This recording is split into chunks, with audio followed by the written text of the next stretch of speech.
Shalom, selamat pagi saudaraku. Saya percaya hari ini Anda bangun tidur dengan tubuh yang baik, dengan penyertaan Tuhan yang sempurna sepanjang malam, dan berkat Tuhan yang baru dalam hidupmu pagi hari ini. Ya, saudaraku, kalau kita melihat bagaimana kita hidup sepanjang puluhan tahun kita hidup, ya, seringkali kalau kita amati, musuh terbesar kita itu bukan orang lain, saudaraku, tetapi musuh terbesar diri kita adalah diri kita sendiri. Setuju gak saudaraku? Seringkali kalau kita amati dengan teduh, dengan tenang, ya, di dalam kekacauan hidup yang kita alami, kegagalan-kegagalan di mata Tuhan yang kita alami, jatuh bangun terus dalam dosa yang terus melukai hati Bapa, maka kita bisa berkata, ternyata musuh besarku bukan setan. Musuh besarku bukan kuasa gelap, tapi diriku sendiri yang mau dihasut oleh kuasa gelap. Ya, kita mungkin sudah diampuni sama Tuhan, tetapi hati kita masih dipenjara dengan rasa bersalah juga ketika aku gagal lagi juga ya. Aku malu, aku menyesal. Betul gak saudaraku? Sering akhirnya kita sadar setelah kita menyadari itu, dan akhirnya kita berkata, aku bersalah, aku malu, aku menyesal. Hati-hati loh saudaraku. Ada orang yang berkata begini juga, aku tahu Tuhan sudah ampuni aku, tapi aku belum bisa mengampuni diriku sendiri. Wah, itu gawat. Artinya apa? Orang-orang model begini diteror dengan dirinya sendiri, dan akhirnya dia dipenjara dengan kesalahannya, dengan rasa bersalah, rasa malu, rasa penyesalan yang akhirnya membuat orang ini tidak bisa grow up, tidak bisa rise up, tidak bisa bangkit untuk menyenangkan hati Tuhan. Kenapa? Dia sudah tahu, sadar. Nih stepnya sudah betul sih sebetulnya. Merenungkan diri, oh iya ternyata aku salah. Musuhku yang besar bukan kuasa gelap. Musuhku yang besar bukan setan, tapi musuh yang besar adalah diriku sendiri. Itu sudah langkah bagus sebetulnya. Tapi responnya atau actionnya setelah itu yang menjadi penting. Lah, kalau yang tadi saya katakan ini, ada banyak orang yang saya temui, responnya salah. Maka dia masuk ke penjara yang salah lagi. Penjaranya bukan penjara Tuhan, tapi penjara diri sendiri lagi. Loh, apa artinya pastor? Dia punya rasa bersalah di situ. Aku tahu Tuhan ampuni aku, tapi aku hidup gak bener kok selama ini. Aduh, aku malu deh. Aku gak bisa ampuni diriku sendiri. Itu sudah penjara lagi, saudaraku. Inilah tanda seseorang yang masih menghakimi dirinya sendiri. Tahu gak saudaraku, setelah engkau dan saya itu terus menghukum diri kita sendiri, kita tidak akan pernah bisa rise up, tidak akan pernah bisa bangkit dan melangkah ke depan, melakukan kehendak Bapa sesuai yang diinginkan Bapa. Maka Tuhan mau berkata deh pagi hari ini, melalui renungan ini berkata begini. Kalau kalian hari-hari ini yang mengalami seperti yang saya katakan ini dalam renungan ini, Tuhan mau ngomong sama Anda. Anakku, berhentilah menghakimi dirimu. Aku sudah membebaskanmu. Bangkitlah, pegang tanganku dan berjalanlah bersamaku. Itu kata Tuhan pagi hari ini kepada engkau, saudaraku, yang hari ini merasa kau tidak layak di hadapan Tuhan. Yang hari ini kau berkata, aku tidak cocok melayani Tuhan. Aku terlalu buruk, aku terlalu berdosa, aku terlalu menjijikkan di mata Allah. Tapi Tuhan mau ngomong, berhenti menghakimi dirimu, berhenti menyalahkan dirimu. Aku datang membebaskanmu, bangkitlah, pegang tanganku dan berjalanlah bersamaku. Amin, saudaraku. Maka pagi hari ini adalah berkat di mana Tuhan mau ajak kau dan saya kembali ke track Tuhan. Lari bersama dengan Dia. Mau belajar senengin Tuhan lagi. Dalam Roma 8 ayat 1 dikatakan, demikianlah sekarang tidak ada penghukuman bagi mereka yang ada di dalam Kristus Yesus. Ada satu ayat lagi, ada dua ayat untuk dasarnya, saudara, dasar firman Tuhannya. Satu lagi Mazmur 37 ayat 24 berkata, apabila ia jatuh, tidaklah sampai tergeletak sebab Tuhan menopang tangannya. Artinya apa? Di dalam Kristus, saudaraku, kita memperoleh kesempatan untuk kita memiliki keselamatan kekal yang pasti di langit baru, bumi baru. Tapi kita harus mengerti bahwa ketika kita jatuh dalam dosa, Tuhan tidak membiarkan kita hancur. Bapa mengutus Tuhan Yesus, anaknya yang tunggal, untuk menyelamatkan kau dan saya. Itu yang dikatakan dalam firman Tuhan ini jelas. Dia tidak akan membiarkan kita terjatuh sampai tergeletak. Karena Tuhan menopang tangannya. Artinya apa? Dia memberimu kesempatan untuk selamat. Tetapi itu pilihan kita. Mau selamat enggak? Pintunya sudah dibuka. Tuhan tidak biarkan kamu tergeletak. Tapi kalau kamu membiarkan dirimu tergeletak, ya enggak bisa apa-apa Tuhan. Tapi Dia sudah menopangmu untuk kau bangkit, saudaraku. Amin, saudaraku. Dengan segala fasilitas keselamatan yang diberikan oleh Bapa Elohim Yahweh itu, seharusnya kau dan saya sadar kedua ayat ini jelas. Demikian sekarang tidak ada penghukuman bagi mereka yang ada dalam Kristus Yesus. Ya, Roma 8 ayat 1 ini jelas. Karena pintu sudah dibuka, pintu keselamatan. Kekekalan bersama dengan Dia sudah dibuka.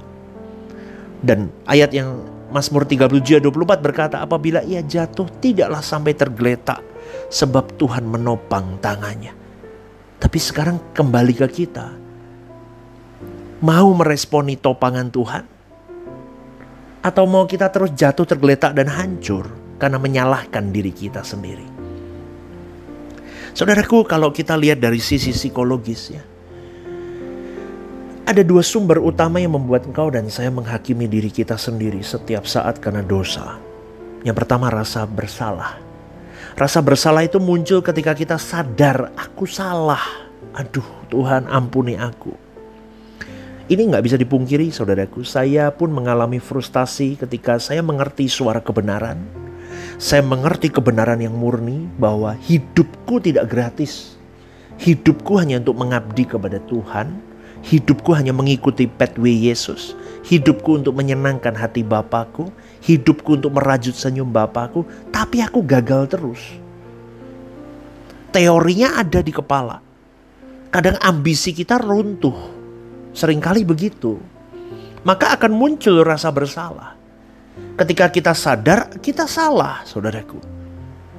Rasa bersalah itu menjadi hal baik kalau membuat kita bertobat, membuat kita lari mengejar Tuhan lebih lagi, jadi bensin, jadi minyak, jadi bahan bakar untuk kita kejar. Tapi bisa juga jadi racun. Rasa bersalah itu yang membuat kita akhirnya terus hidup di dalam penyesalan demi penyesalan. Kita bisa ngomong, tahu gitu aturan gak begini dong, tahu begitu, terus kita menyalahkan diri.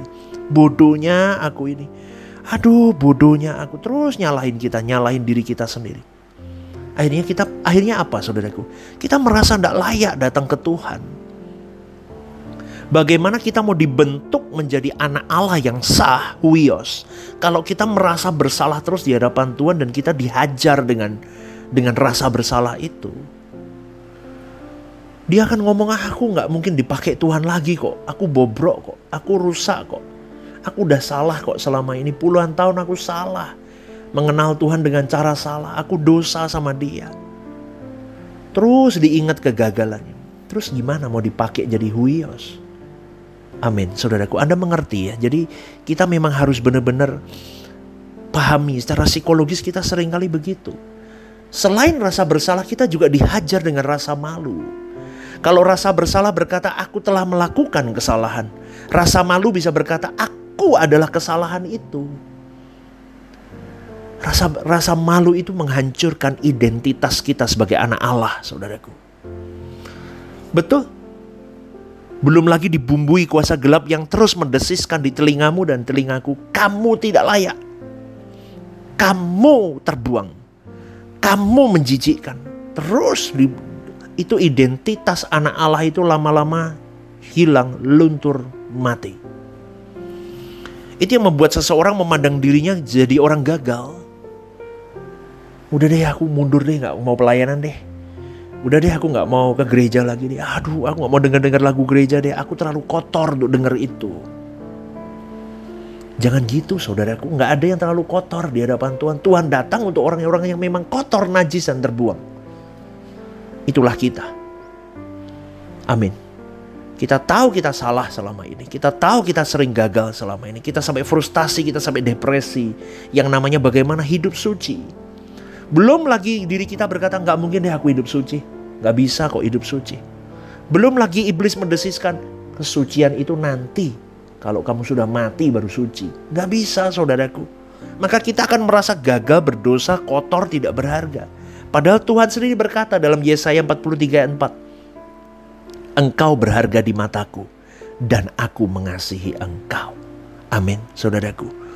Amin. Maka hari ini kita harus mengerti bahwa selama ini kita masih gagal. Oke, kegagalan itu bukan akhir cerita hidupku. Katakan kepada jiwamu, ini hanya bagian dari proses pemulihanku untuk aku bisa menjadi warriornya Tuhan. Untuk aku bisa jadi man of God-nya Tuhan. Amin, saudaraku. Kita pulihkan panggilan hidup kita. Tuhan pernah berkata, gembalakan domba-dombaku kepada Petrus. Itu juga berlaku atas dirimu dan diriku. Gembalakan domba-dombaku. Pulihkan identitasmu. Kau dan saya anak Allah, saudaraku. Kau dan saya berharga di mata Tuhan. Tuhan berkata kepada wanita yang berzina. Berkata kepada wanita yang berzina itu, aku pun tidak menghukum engkau. Ketika banyak orang Yahudi hari itu mau melempari dia dengan batu. Tapi Yesus berkata, aku pun tidak menghukum engkau. Pergilah dan jangan berbuat dosa lagi. Yesus tidak menyangkal kesalahan wanita itu. Tetapi dia menghapus penghukumannya. Dan dia berkata, pergilah dan jangan berbuat dosa lagi. Aku tidak menghukummu. Saudaraku, kita harus mulai mengerti bahwa keselamatan yang kita miliki itu bukan hasil dari perbuatan baik kita. Yes. Melainkan anugerah Allah. Yes. Tetapi orang yang benar hidup di dalam kasih karunia Allah. Dia menghargai proses keselamatan yang sudah diberikan oleh Bapa melalui Tuhan Yesus Kristus yang kita kasihi. Maka sudah sejatinya kita harus hidup di dalam panggilan sebagai anak Allah yang benar. Efesus 2:8 berkata, sebab kasih karunia kamu diselamatkan oleh iman. Artinya apa? Aku mau mengejar imanku di dalam Kristus. Aku bukan orang yang terbuang. Aku bukan orang gagal. Yesus pun datang. Kristus itu datang untuk menyelamatkan diriku.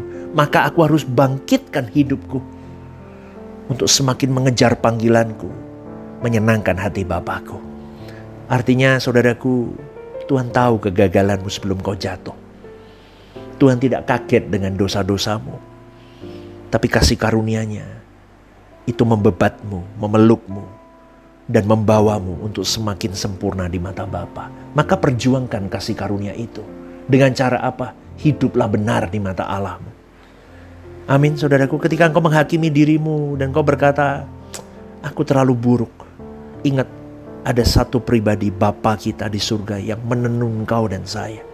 Berkata, aku mengasihimu. Ada satu pribadi lagi, Yesus itu, yang rela mati untuk kau dan saya. Maka akui jujur kesalahanmu di mana. Confess, katakan, aku salah ini Tuhan. Jangan menyangkal, saudaraku. Aku masih sering jatuh di dosa ini. Tapi juga jangan terus menghukum dirimu. Mengaku berarti menyerahkan bebanmu kepada Tuhan dan minta Roh Kudus bantu untuk kau bisa bebas dari itu.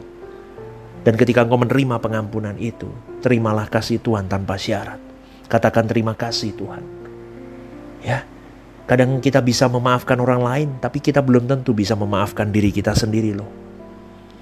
Maka pada pagi hari ini, belajarlah memaafkan dirimu melalui Roh Kudus, bersama dengan Roh Kudus. Ya, dan bangkitlah, dan actionlah. Bangkit bukan hanya berhenti menyesal, tetapi memilih untuk melanjutkan hidup dengan tujuan yang baru. Rasa bersalah yang tidak diubah menjadi tindakan baru yang hanya akan menjadi penjara baru. Saudaraku, sekali lagi, ucapkan kebenaran firman atas dirimu. Katakan setiap hari kepada dirimu, aku telah diampuni, aku dikasihi, dan aku berharga. Dan belajarlah dari kegagalan atau kesalahan yang pernah kita lalui, tapi jangan tenggelam di dalamnya.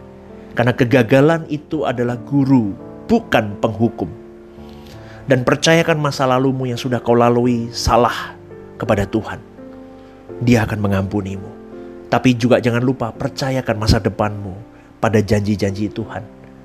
Maka jangan biarkan masa lalumu menentukan siapa kamu. Biarkan Tuhan yang menentukan lewat hidupmu hari ini dan masa depanmu.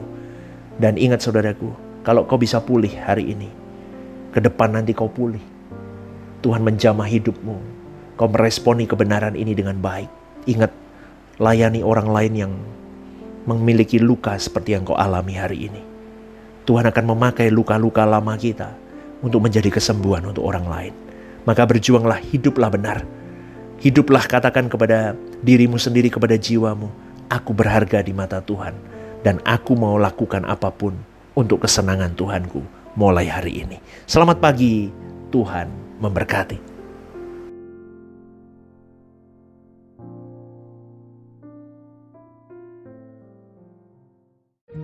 Ibadah Suara Kebenaran setiap hari Rabu jam 6:30 malam di Gereja Sentral END Mall lantai UG. Ibadah Raya setiap hari Minggu jam 10 pagi di Gedung Gereja Sentralan Mall lantai UG, disertai ibadah anak dan teens. Home Usia Indah setiap Jumat Minggu kedua jam 5:30 sore di Gedung Gereja. Ajak rekan dan saudara Anda untuk bergabung bersama kami.